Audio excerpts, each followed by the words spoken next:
என்னுடைய சீனியர்ஸ் அதே போல் ஒரு சில யூடியூப் வீடியோஸ்லாம் பார்க்கும்போது அவங்க 7 பக்கம் 8 பக்கம் எழுதணும் அப்படின்லாம் சொல்லுவாங்க.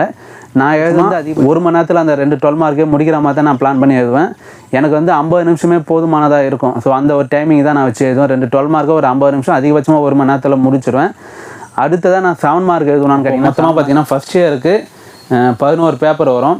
அந்த 11 பேப்பரும் 2 செமஸ்டரும் சேர்த்து ஒரே வழியாக நீங்கள் எக்ஸாம் எழுதுகிற போல் இருக்கும். இதில் எனக்கு ஒரு 2 பேப்பர் வந்து கம்ஃபர்டபுளாக இருக்குது ஆங்கிலத்தில் எழுதுறதுக்கு. எனக்கு ஒரு மீதி இருக்க 9 பேப்பர் பார்த்தீங்கன்னா நான் தமிழில் எழுத போகிறேன் அப்படின்னு நினச்சிங்கன்னா நீங்கள் தாராளமாக எழுதலாம். இதில் ஒரே ஒரு தவறு மட்டும் செய்யக்கூடாது. ஹெட்லைன் மட்டும் பிளாக் பெனால் எழுதிட்டு உள்ளே இருக்க கண்டென்ட்டை நீங்கள் ப்ளூ பெனால் எழுதுனீங்கன்னா கட்டாயம் உங்களை டிமார்க் பண்ணிடுவாங்க. அதாச்சும் உங்கள் பேப்பரை திருத்த மாட்டாங்க. நண்பர்கள் அனைவருக்கும் வணக்கம். உங்கள் அனைவரையும் சட்டம் பகுதி சேனலுக்கு அன்புடன் வரவேற்கிறேன். இன்றைக்கி நாம் இந்த காணொலி பதிவில் என்ன பார்க்க போகிறோம்னா, நிறைய மாணவர்கள் பார்த்திங்கன்னா 3 ஆண்டு சட்டப்படிப்பு 5 ஆண்டு சட்டப்படிப்பில் சேர்ந்துருப்பீங்க. இந்த வருடம் இன்னும் அட்மிஷன் போயிட்டு இருக்கும். உங்களுக்கான தேர்வுகள்னு பார்த்திங்கன்னா கரெக்டாக அடுத்த வருஷம் 2025 ஜூன் இல்லை மே எண்டு இது போல் ஸ்டார்ட் ஆகும். ஸோ இதில் முதலாம் ஆண்டு சேர்ந்திருக்க மாணவர்களுக்கு நிறைய சந்தேகங்கள் இருக்கும். அது எல்லாத்தையுமே நம்ம இந்த ஒரு காணொலியை முழுமையாக பார்த்துடலாம். குறிப்பாக தமிழில் எதனா பாஸ் ஆக முடியுமா, ஆங்கிலத்தில் எதனா பாஸ் ஆக முடியுமா, அதே போல் அதை நம்ம எப்படி ப்ரெசன்டேஷன் கொடுக்கணும், எந்த ஃபார்மேட்டில் நம்ம விடை அளிக்கணும், இது எல்லாமே நம்ம இந்த காணொலியில் பார்த்துலாம். இல்லை முதல் விஷயம் நிறைய பேருக்கு சந்தேகம் வருது என்னென்னா, தமிழில் படித்தா பாஸ் ஆக முடியுமா, இங்கிலீஷில் படித்தா பாஸ் ஆக முடியுமா, பேப்பர் எப்படி எழுதணும், எனக்கு கொஞ்சம் பேப்பர் தமிழில் எழுதணும்னு தோணுது, எனக்கு ஒரு 5 பேப்பர் தமிழில் எழுதணும்னு தோணுது, எனக்கு ஒரு 5 பேப்பர் ஆங்கிலத்தில் எழுதணும்னு தோணுது அப்படின்ற போது இது எழுதலாமா அப்படின்ற போல் சந்தேகங்கள்லாம் இருக்கும்.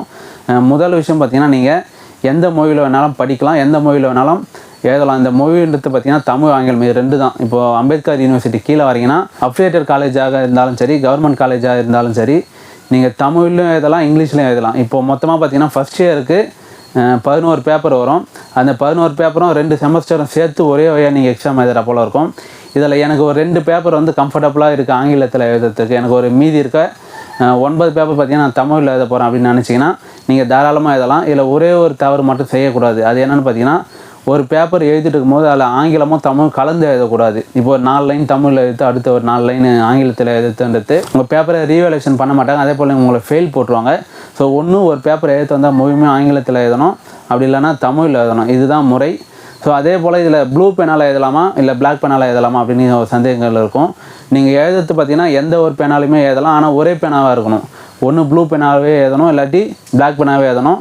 நீங்கள் இந்த ஹெட்லைன் மட்டும் பிளாக் பெனால் எழுதிட்டு உள்ளே இருக்க கண்டென்ட்டை நீங்கள் ப்ளூ பெனால் எழுதுனீங்கன்னா கட்டாயம் உங்களை டிமார்க் பண்ணிடுவாங்க. அதாச்சும் உங்கள் பேப்பரை திருத்த மாட்டாங்க. இது எல்லாமே நீங்கள் அந்த ஆல் டிக்கெட்லேயே போட்டுக்கலாம், அது எல்லாமே பார்த்துக்கலாம். அதே போல் இந்த ஸ்டாரு இது போல் சிம்பிள்லாம் போட்டு எழுதக்கூடாது. ஏபிசி அது மாதிரி இதெல்லாம் போட்டு அந்த சப்டைட்டில் கொடுக்கலாம்.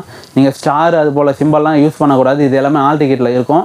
நான் ஒரு ஆல் டிக்கெட்டோட காப்பி நான் உங்களுக்கு காட்டுறேன், நீங்கள் அதை பாருங்கள், உங்களுக்கு ஒரு ஐடியா வரும். அதே போல் பார்த்திங்கன்னா சட்டக்கல்லூரி படிக்கிற நிறைய மாணவர்களுக்கு முன்னாள் மாணவர்கள் சொல்லியிருப்பாங்க, 30 பக்கம் எதனா பாஸ் ஆகிடலாம், 50 பக்கம் எதனா பாஸ் ஆகிடலாம்.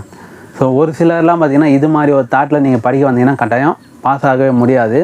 அங்கே யூனிவர்சிட்டியில் அந்த பேப்பர் தருவங்க எதிர்பார்க்குறது என்னென்னா உங்களுடைய கண்டென்ட் மட்டும்தான். ஸோ கண்டென்ட் இருந்தால் அங்கே மார்க் போடுவாங்க. அதே போல் கேஸ்லான்னு சொல்லுவாங்க, கேஸ்லா செக்ஷன், இது 3 இருந்தால் தான் மார்க் போடுவாங்களே கண்டி நீங்கள் கதை எதனா பாஸ் ஆகலாம், ஆர்ட்ஸ் போல் இன்ஜினியரிங் போல் கதை எதனா பாஸ் ஆகலாம் அப்படின்னு வந்தீங்கன்னா கட்டாயம் பாஸ் ஆக முடியாது. பயமுறுத்துறான்னு நினச்சிக்காதீங்க, இதுதான் உண்மை. அதே போல் நீங்கள் நிறைய வீடியோஸ் பார்த்து இருந்தீங்கன்னா சொல்லியிருப்பாங்க, லான்றது ரொம்ப கஷ்டம், இருக்கிறதுலே கஷ்டமான சப்ஜெக்ட் வந்து லா தான். ஸோ அவ்வளோ சீக்கிரம் மார்க்கே போட மாட்டாங்க, நீங்கள் அந்த 70 மார்க்குக்கு 33 எடுத்தால் பாஸ், அந்த 33 போட மாட்டாங்க அப்படின்ற போல் நிறைய வீடியோஸ் நான் சட்டம் சேர்ந்த புதுசில் பார்த்தேன். ஸோ அது உண்மை கிடையாது. நீங்கள் கண்டென்ட்டை உங்களுடைய ப்ரெசன்டேஷன் அந்த பேப்பர் எப்படி எழுதுறீங்க அதை பொறுத்து தான் மார்க்குன்றது. ஆனால் ஈஸியாக பாஸ் ஆகலாம். பாஸ் ஆகவே முடியாதான்னு கேட்டிங்கன்னா லாவில் அப்படிலாம் கிடையாது, ரொம்ப ஈஸியாக பாஸ் ஆகலாம். லாவை பொறுத்த வரைக்கும் அந்த ப்ரெசன்டேஷன் அந்த டைமில் அந்த 2.5 மணி நேரத்தில் உங்களால் என்ன பண்ண முடியுது அந்த பேப்பரில், அதுதான் மிக முக்கியமான விஷயம். கொஸ்டின் பேட்டர்ன் எப்படி இருக்குன்னு பார்த்தீங்கன்னா, நான் வந்து 3 இயருக்கு சொல்கிறேன். இப்போது 2 12 மார்க்கு, 2 7 மார்க்கு, 5 4 மார்க்கு, கடைசியாக பார்த்தீங்கன்னா 2 ப்ராப்ளம் கொடுத்துருப்பாங்க. இதை எப்படி எழுதணும் அப்படின்றத நான் இது வரைக்கும் எப்படி எழுதி பாஸ் ஆகியிருக்கேன் அப்படின்றத உங்களுக்கு சொல்கிறேன். இது ஒரு ஐடியாவாக உங்களுக்கு கிடைக்கும். நான் முதல்ல எடுத்தோடனே 12 மார்க் தான் 2த்தையுமே முடிச்சிடுவேன். ஒரு 12 மார்க்கும் பார்த்திங்கன்னா நான் அதிகபட்சமாக எழுதுனதே 4 பக்கம் தான், அதுக்கு மேலே நான் எழுதுனதே கிடையாது. என்னுடைய சீனியர்ஸ் அதே போல் ஒரு சில யூடியூப் வீடியோஸ்லாம் பார்க்கும்போது அவங்க 7 பக்கம் 8 பக்கம் எழுதணும் அப்படின்லாம் சொல்லுவாங்க. நான் எழுதுனது அதிகபட்சமாக 4 பக்கம் தான். 3 பக்கத்தெல்லாம் கூட முடிச்சிருக்கேன். அதே போல் ஒரு 12 மார்க்கில் எனக்கு நிறைய கண்டென்ட் தெரியும், இந்த கேள்வியை பற்றி எனக்கு நிறைய தெரியும், நான் அதனால் எல்லாத்தையுமே எடுத்துன்னு இந்த கேள்விக்கு வைக்க போகிறேன் அப்படின்னு நீங்கள் அந்த ஆன்சர் ஷீட்டில் வைக்கக்கூடாது. அவங்க என்ன கேள்வி கேட்டிருக்காங்களோ அதுக்கு சம்மந்தமாக மட்டுமே பதில் கொடுங்க. அதை சுற்றி இருக்க பதிலாம் அவங்களுக்கு தேவையில்லாதது. அதே போல் டைமிங் கீப் அப் பண்ணணும். நான் எப்படி எழுதுவேன்னா, அந்த 12 மார்க்குன்றது அதிகபட்சமாக 1 மணி நேரத்தில் அந்த 2 12 மார்க்கே முடிக்கிற மாதிரி தான் நான் பிளான் பண்ணி எழுதுவேன். எனக்கு வந்து 50 நிமிஷமே போதுமானதாக இருக்கும். ஸோ அந்த ஒரு டைமிங் தான் நான் வச்சு எழுதுவேன். 2 12 மார்க்கு ஒரு 50 நிமிஷம், அதிகபட்சமாக 1 மணி நேரத்தில் முடிச்சிடுவேன். அடுத்ததாக நான் 7 மார்க் எழுதணும்னு கேட்டிங்கன்னா 7 மார்க் எழுத மாட்டேன். அந்த ப்ராப்ளம் கடைசியாக அந்த 2 6 மார்க் வருது பாருங்கள், அந்த ப்ராப்ளத்தை ஒரு 5-10 நிமிஷத்தில் அதை முடிச்சிடுவேன். அதை முடிச்சுட்டு அதுக்கப்புறமா நான் அந்த 4 மார்க் எழுத ஆரம்பிப்பேன். அந்த 4 மார்க் பார்த்திங்கன்னா 5 எழுதணும். நம்ம 5த்தையுமே அந்த டைமிங் அரேஞ்ச் பண்ணி அதுக்கேற்ற போல் எழுதிங்க. அதே போல் இந்த கடைசியாக இருக்க அந்த 7 மார்க் 2 விட்டுருப்போம், அதுக்கான டைமிங் நான் எவ்வளோ ஒதுக்குதுன்னா அதுக்கு 3/4 மணி நேரம் ஒதுக்குவேன் அந்த 2 7 மார்க்குக்கு. ஸோ மீதி இருக்க அந்த டைமிங்குள்ளே இந்த 6 மார்க்கும் அந்த 4 மார்க்கும் முடிச்சிடுவேன். இதுதான் என்னுடைய பேட்டர்ன். என்னுடைய பேட்டர்னில் இன்னொரு முக்கியமான விஷயம் என்னென்னா, இந்த 1/2 hour இந்த 12 மார்க் ஒதுக்குறேன்னா அதுக்குள்ளே என்னால் எவ்வளோ கண்டென்ட்டை முடிக்க முடியுமோ அதுதான் நான் எழுதுவேன். நான் கண்டென்ட்டை விட்டுட்டேன், இல்லை இன்னும் கண்டென்ட் நான் சேர்க்கணும் அப்படின்றதுனால அடுத்த டைமிங்லேருந்து நான் எடுத்துக்க மாட்டேன். ஸோ இதை நீங்கள் முக்கியமாக கவனிக்கணும். அந்த டைமிங்குள்ளே முடிக்க முடிஞ்சால் தான் உங்களால் எல்லா கொஸ்டினுமே அட்டன் பண்ண முடியும். அட்டன் பண்ண முடிஞ்சால் தான் நீங்கள் பாஸ் ஆக முடியும். ஒரு சிலர்லாம் நான் 2 12 மார்க்கு எழுதிட்டேன், அதில் ஒரு 24 மார்க் வந்துடும்.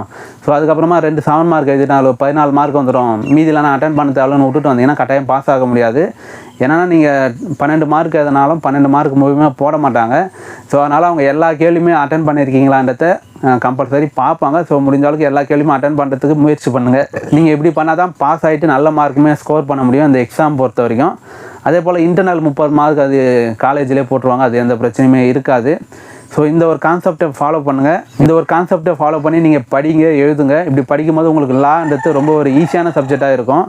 லாவை பொறுத்த வரைக்கும் ரொம்ப ஈஸி. நீங்கள் ஆர்ட்ஸ் இன்ஜினியரிங் எப்படி படிச்சுட்டு வரீங்களோ அதே போல் லாவுமே ஈஸி. யாருமே பயப்படாதீங்க. ரொம்ப பயந்தீங்கன்னா தான் உங்களுக்கு ஒரு நெருக்கடி நிலைமை காரணமாக அது ரொம்ப ப்ரெஷர் பண்ணி படிக்கிற போல இருக்கும். ஜாலியாக படிங்க, எந்த ஒரு பிரச்சனையுமே இருக்காது. என்ன கண்டென்ட்டு, என்ன கான்செப்ட்டு, என்ன செக்ஷனு, அதுக்கு என்ன கேஸ்லாம், இந்த ஒரு 4 மட்டும் நீங்கள் அண்டர்ஸ்டாண்ட் பண்ணி படிச்சிங்கன்னா போதுமானதாக இருக்கும்.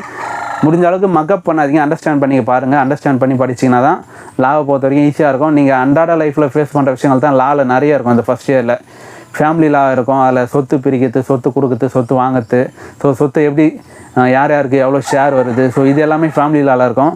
ப்ராப்பர்ட்டியில் ஒரு சொத்து எப்படி அதை டாக்குமெண்ட் பண்ணணும், அதில் என்னென்ன இருக்குது, என்ன டைப்பான டாக்குமெண்ட் இருக்குது, அடமானம், ஸோ இது எல்லாமே ப்ராப்பர்ட்டி. அதே போல் பார்த்திங்கன்னா கான்ட்ராக்டில் வரும், கான்ட்ராக்ட்னா எப்படி போடுறது, இது போல் முக்கியமான உங்கள் லைஃபுக்கு யூஸ் ஆகிற விஷயங்கள் தான் இந்த ஃபஸ்ட் இயரில் எல்லா சப்ஜெக்ட்டுமே வரும். ஸோ முடிஞ்ச அளவுக்கு இதை ஃபாலோ பண்ணுங்கள். நான் மேற்கொண்டு சொன்ன தகவல்கள் எல்லாமே உங்களுக்கு ரொம்ப பயனுள்ளதாக இருக்கும்னு நம்புகிறேன். இதை தாண்டி வேறு ஏதாச்சும் புதுசாக சேர்ந்தவங்களுக்கு சந்தேகங்கள் இருக்குது அப்படின்னா கட்டாயம் கமெண்ட் பாக்ஸில் கமெண்ட் பண்ணுங்கள். அது சம்மந்தமாக நம்ம இன்னொரு காணொலியில் சந்திப்போம். இந்த வீடியோவை லா படிக்கிறவங்க எல்லா நண்பர்களுக்குமே ஷேர் பண்ணுங்கள். சட்டத்தை பொறுத்த வரைக்கும் நீங்கள் உங்களோட லைஃப் கூட பர்சனலாக கனெக்ட் பண்ணி படிச்சிங்கன்னா ரொம்ப ஈஸியாகவே இருக்கும். மோஸ்ட்டால் இந்த சட்டக்கல்லூரியில் படிக்கிற மாணவர்கள் பார்த்திங்கன்னா நிறைய பேர் அவங்க ஃபேமிலி சம்மந்தமான பிரச்சனைகளுக்காகவே நிறைய பேர் லா படிப்பாங்க. ஸோ அவங்களாம் பார்த்திங்கன்னா எல்லாருமே ஆல்மோஸ்ட்டு அவங்க ஃபேமிலி பிரச்சனையோட ரிலேட் பண்ணி படிப்பாங்க. அப்படி படிக்கும்போது லான்றது ரொம்ப சுலபமாக இருக்கும் அவங்களுக்கு. ஸோ இதையே நீங்கள் ஃபாலோ பண்ணுங்கள். நன்றி நண்பர்களே.